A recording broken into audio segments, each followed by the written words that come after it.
Hi, everyone. This is Bryn from LearnLux, and I'm here with another episode of the Friday Five. And today I'm joined by Karlos Guerra. He is a benefits consultant at Lockton. And just a quick little information about him. He's a benefits strategist working with some of the most innovative Silicon Valley mid-sized companies where he connects their objectives to strategic employee benefits action plans. He offers industry-leading expertise and market intelligence in healthcare and financial wellness, helping benefits professionals navigate the ever-changing landscape of employee health and welfare. And in addition to being a business leader, strategist, and super connector, Karlos is also a husband, father, and a huge Sinatra fan. That's so great. So Karlos, thank you so much for joining us. Absolutely. It's a pleasure to be on. Amazing. So the format will be 5 questions, 15 minutes. There'll be some kind of fun ones. There'll be some more hard-hitting ones. So if you're ready, we can go ahead and get started. Yeah, let's do it. Let's dive in. Okay. So first up here, what fascinates you most about the employee benefits space? Yeah, so I think what fascinates me the most is the fact that it's so complex, and so that I have the opportunity to simplify things for the employers that I work with. Number one, I think, not only that, but also, it's complex for employees as well, in the workforce to understand the nature of healthcare. And not only that, but also the minutia, like the copays and the deductibles and just everything that's included in that. It's just very, very complex for the average worker to understand that. And so for me, it's inspiring and motivating to come in to an employer's, with an employer and help not only them with their initiatives around healthcare, but also uh, make healthcare easy to access, and also better for the employee as far as health and wellness is concerned.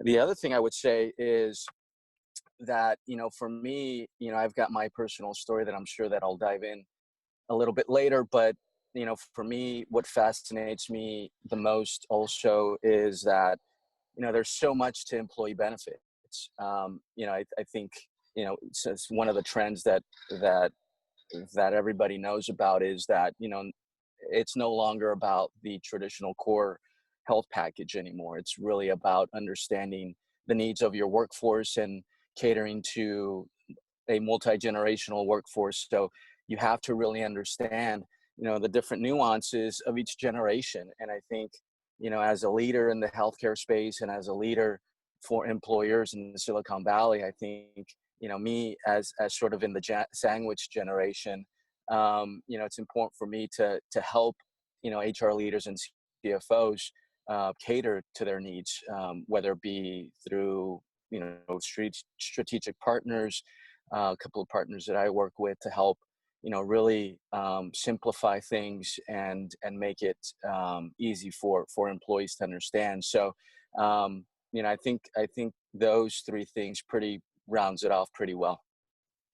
That's amazing. It's just such a complex space. And it's awesome to hear kind of how you've really kind of built an expertise in employee benefits. And just really quickly, for folks that are listening that might not be familiar with the sandwich generation, can you explain what that means? Because that's something that we're really passionate about at LearnLux with financial wellness, kind of serving this kind of emerging generation. Yeah. So, the sandwich generation is that generation that is early 40s, somewhere between the millennials. It's funny you asked that because my wife is a millennial. She's right on the cusp. I'm a little bit older than her. And so, but I'm not so much near the baby boomer generation. So I'm kind of right in the middle, and I don't remember exactly the birth years, the thresholds, but it's that generation that has suffered a lot as far as from a financial perspective. Me personally, I went through a hardship years ago. Coming out of college, I came out of $60,000 in debt. not only did I come out of the debt, but the same year I lost my father and I lost my job. And so, I was scrambling for money and it was difficult. But, aside from that, that's my personal story. But I know countless friends of mine and family members that are of my same generation, and they've gone through the same sort of thing where, they didn't really have access coming out of college, in their workplace, to manage their finances or get access to education to manage their finances well. It was just a matter of, hey, get a title, get a job, get some education, and you'll deal with the debt later. So sounds really scary, and it was scary back then. And now, 19 years later, I'm paying off, all of my school loans, and I feel really good about that. But 19 years, I mean, that's not supposed to happen. So, that's really, I think, just part of the makeup of the sandwich generation. Wow, thank you so much for sharing that. I mean, that really just adds so much insight to why you're as passionate as you are about financial well-being, especially in the workplace. I think that's amazing. Yeah, yeah, definitely. All right. Okay. So next up, this is a really fun question. I've been so curious to ask you this. And just for a little context for our listeners. So Carlos and I met in Vegas for the Workplace Benefits Mania conference a couple months back. And we connected on LinkedIn, and I've been following along. Carlos has one of the most dynamic LinkedIn presences of anyone that I follow. So here's this shameless plug for you all to go follow Carlos on LinkedIn. He's really amazing there, shares some really valuable stuff. But one kind of little, I guess, motto I would say that you always Hmm. share is chase the roar. And I'm so curious about what that means for your life, for your career. How does that kind of guide you and motivate you? And can you explain a little bit about what it means? Yeah, I appreciate the question. Several people have asked me the same thing. And it's funny because a couple of, I would say probably not close to a year ago, um, I was reading this book, and, all of a sudden this motto came to my mind. Just all of a sudden, it was one of those things that, it was sort of a light bulb moment, and it just stuck with me ever since. And chase the roar for me it has a couple of significances. So one, it's, obviously, it's, for me, it's that lion roaring right on top of everything, and overseeing, the whole, the desert or the valley, and just being on top of the world. And for me, that motivates me because I've always been a fan of personal growth ever since I was a kid. I probably read at that time, and I read more now, but I was reading 3 or 4 books a month. Um, and and so, for me, personal growth has always been, um, primary. I mean, more than anything, I firmly believe that if you work on yourself, you're better able to serve others. And I think for me, chase the roar is just a, a, a friendly reminder. Well, not friendly, but just a really direct reminder that it's really about, serving others, serving humanity, with your own strengths, with the things that you're passionate about. And I think, chase the roar for me is, and I know that, a friend posed this question to me a few months ago. He's like, well, you write a lot about, being in the flow and going after the flow and just being in this natural state of productivity, optimal productivity, and chasing the roar is almost like chasing the hustle, isn't it? And I said, well, yeah, it is. You could interpret it that way, but for me, it's more about, just making sure that you never give up, making sure that you wake up every day with passion and with motivation to serve others, and to find solutions for challenges and for problems that people are going through, whether it be your target market or whether it be your friends and family, whether it be just giving a smile on the street. I think chasing the world, that there's really no destination. It's really about that journey of waking up every day and chasing the world. For me, that's what that is. That's awesome. And I love to see it too when you interact with other people on LinkedIn, and you'll kind of drop a motivational comment on their post, and then you always close it out with hashtag chase the roar. It's like, it's just so, there's something so cool about it. Cause I think even without knowing the meaning, you're just like, yeah, I am Yeah. chasing the roar. That's awesome. Yeah. It's one of those things where also I think one of the reasons why I keep putting it on every time I engage, or I keep putting it at the end of every single one of my comments, is because I believe that one of my purposes in life is to motivate and inspire others. And a lot of the things that I come up with they come up with through inspiration. And that's why I love so much interacting with people, because I learn from other people, but also, engaging with people for me means a lot, whether they're engaging with me or I'm engaging with them. But, if I can leave them with something inspiring, I mean, that means the world to me. And that's my attempt in leaving every comment with chase the world. That's awesome. And that actually leads us right into the next question. So about kind of inspiring and educating. So right in your bio, it says, you're a father, a proud father. And I know that there's just a lot to teach kids as they're growing up and kind of, help them navigate the world. So Yeah. as a father, what do you hope to teach your kids about money in order to help them be more successful in their lives and their career? Like any kind of big lessons or takeaways that you share? Don't go into debt. That's one of those things where, I think the first thing is to be mindful of money, to be mindful around managing money, to be mindful around budgeting for money. I think learning the basics about money, and learning the basics of how your mindset around money is key, not only today but also for the future as I interact with kids. I think, today well, actually, for the past 5, almost 6 years, I've been mentoring elementary school students, underprivileged elementary school students here in the neighboring city, in Redwood City, on ways to be more successful in life. And so we talk a lot about, personal growth and motivation. And one of those, obviously, um, those, a lot of times we talk about money. And, one of the first things I always talk to them about is, hey, what's your perception about money? When you think of money, what do you think about? What words come into your mind first?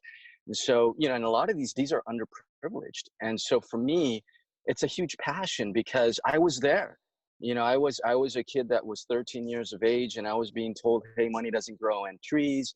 There's not enough. I would ask, for money. And, there was, my father and my mother, I love them to death, but I think they didn't teach me enough or the right things about money necessarily. And so I grew up thinking money was scarce, that there wasn't enough of it. And so that was something that really took a toll on me as I was growing up as a kid. And then even just, 10 years ago. And so for me, I think, going back to the lessons I would teach is, first of all, have the right mindset around money, that money isn't scarce, have that abundance mentality. In fact, I was just having a conversation with my daughter just a couple of months ago. And, I feel so fortunate that the school that she goes to is teaching her about money and the abundance of money, and that there's always enough, and that there's no need to be necessarily competitive to the point where you're cheating on people, or you're cutting corners, because success and money is always going to be there. And it's not so much that money is everything. Money is really a tool, and money is a tool to sort of a barometer in terms of how successful you're being at the moment, or for the future. And so those little tidbits is what I talk about when I mentor kids, or when I mentor my own daughter, or when I mentor, people that I come across. I mean, even adults. It's crazy that I'm even saying this, but I think money lessons are universal.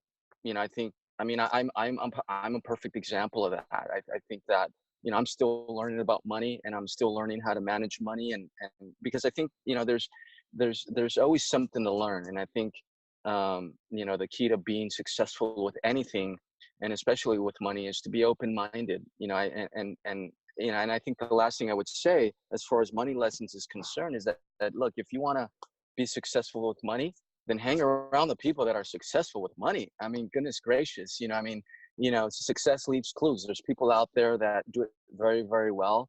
For a lot of them, it's very natural, and it's natural because they were taught that at a young age, and it's become habit. And so now they don't even think about it. They just do it.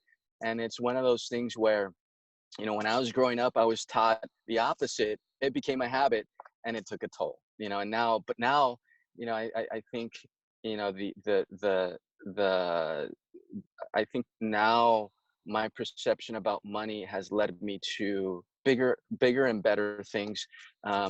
Just bought a house, a two-story house in San Mateo in Silicon Valley, one of the most expensive places on earth. And I'm doing well financially, and still working towards it, but still learning. But to come from where I came from to now is for me something to be proud of. So yeah.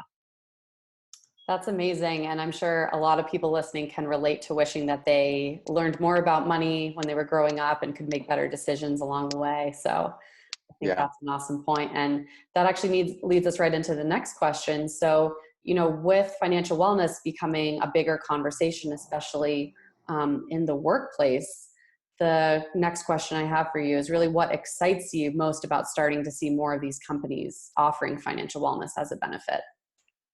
Yeah, awesome question. I mean, I think I'll go back to the speech that I gave, or the fireside chat I gave with Rebecca at the employee benefits conference. And I think the biggest thing is that, we've got waves of people, waves of generations coming into the workforce with problems, financial problems, right? I mean, let alone, so many other problems that they're dealing with. But we've got, people coming into the workforce, and they're bombarded with so much responsibility. I mean, you've got, their own goals in the workforce. They're being pressured by their leadership team. And maybe it's not pressure, but it's responsibility, right? So, humans take that differently. But by the same token, I mean, I think one of the leading causes for suicide and for depression and so on and so forth, all these illnesses is lack of financial wellness and well-being. And so one of the things that excites me the most about companies offering financial wellness is the difference that they're going to make in their employees, and the way that their employees are going to see how much their employees care about them, right? Because at the bottom, at the bottom line is, look, you've got, all of this technology, all of this service, these companies that are offering financial wellness programs, and it's not going to mean anything if you don't take advantage of it, right? And I think it's also going to force employers, either in the short term or in the long term, to really dig deep into their workforce. One of the things I talk about a lot in conversations with CFOs and HR leaders is, what have you done so far to understand your workforce, right? What is the makeup of your workforce in terms of how many generations you do have, right? And a lot of them tell me that they don't really know. Some tell me that they do, and others tell me it's a challenge. And it's a challenge because, there are different types of companies, um, and different people work differently, and in different ways. And so, all these companies are trying to figure out, best ways to understand their workforce. But I'll tell you one thing, I mean, the proof is in the pudding. I mean, I think Rebecca laid it out pretty clearly that, financial wellness is the number one sought after program amongst, all the well-being programs that are out there. And it's in the stats. I mean, there's, I forget, I forget who wrote it, but um, I think it was a survey done by Stress in America or something like that, that 30 to 40% of people making above $100,000 a year only have, less than $1,000 in their savings. So what does that mean? That means that, they're not going to really be able to stomach, medical expense, because the average medical expense is typically well beyond that. So what does that mean in terms of financial wellness? Well, that means more education, right? More engagement from an employee perspective, but also more responsibility from an employer perspective to engage the employee, and communicate to them that, listen, hey, we are here to help you, manage your finances, and here's some education. Here's how we're going to do it, because we understand you're a millennial or you're a baby boomer. We're going to, text you, or we're going to text you videos, or, once a month, pieces of education to help you, manage finances, and we're going to meet you where you're at, right? Whether it be through mobile or desktop, or, personal one-on-one financial coaching in the workplace, and so forth. So I think, I think the last thing I would say is, from a broader perspective, I think it's going to make, and this goes back to the abundant mentality, right? I think there's there's a mindset, and I would venture to say over half of the people in a workplace setting has, somewhere in between a scarce and abundant mentality, right? And I've seen it, and that's why I say, but I think, from a broader perspective, the more we help people financially, the better off microeconomies are going to be, right? So, I think, obviously, we try to help the larger economy at scale, but I think where it starts is with the microeconomies, helping the microeconomies manage their finances well. And I think what makes it microeconomies are the companies that exist within. And so, stemming back and taking a step back and looking at all these companies that are offering financial wellness programs, it starts there, and then motivating employers to help their own companies, and then helping the microeconomy, and then the microeconomy helping the larger economy at large. So it's a ripple effect, and I think that's what excites me the most is really seeing the results at the end of the day, how it affects people's well-being, but also the larger economy. So yeah. Wow, yeah, that's so true. And some really interesting insights just about kind of how we're really starting to head towards that tipping point where financial wellness is, a bigger part of the benefits conversation. It's, starting to be kind of implemented more frequently, but, it's not quite exactly standard yet across the board, would you say? Yeah, I would say that. And you know what? I think the biggest thing to that is because, and I wrote a piece on this a couple of months ago, and I want to write another piece on this, but one of the biggest challenges for CFOs is deriving ROI out of a financial wellness program, right? And there's a couple of solutions to that in a conversation with a CFO, but I think one of the reasons why it's not being implemented as fast, and we're heading towards faster implementations, and excuse me, and CFOs and HR leaders being convinced that a financial wellness program is going to make an impact. But I think the reason why it's not picking up speed necessarily as fast as we want it to is because there isn't that visible ROI, right? There isn't that hard number ROI that CFOs expect. And I would counter to say that, and the reason is because, it's not something that you want to look at short term. It's really a long-term strategy. And part of that, and part of the reason for that is because, we're dealing with behavioral change, right? I think that anything that's good for the gander is good for the geese, meaning that, anything that's good is going to take time. It's just like with anything. It's just like with success. It's just like, killing a bad habit, right? It's not a matter of months. Sometimes it's a matter of years, and it's a habitual change, right? It's something that takes time because it's breaking a habit. And then it's adapting a habit, and sometimes on a daily basis. I know that, when I was going through my own transformation, trying to get better at finances, I had to pick up a book every single day.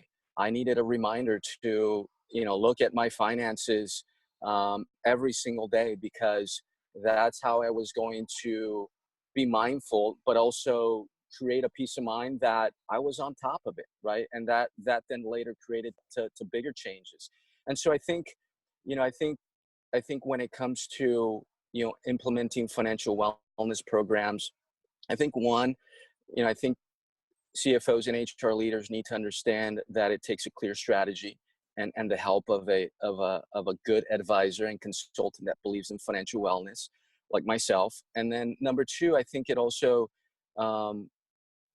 it takes understanding that it's behavioral change. So you need to look at the horizon long term as opposed to short term. And then thirdly, I also think that it needs to fit the right culture, right? So it may not fit everybody's company culture, right? So if your culture is one that doesn't really believe in a holistic culture, which I don't see why you wouldn't, but there are companies out there, then maybe a financial wellness program isn't the right ticket right now to impacting your bottom line in terms of productivity. But there are companies that are actually implementing it because they are starting to believe in that holistic wellness approach.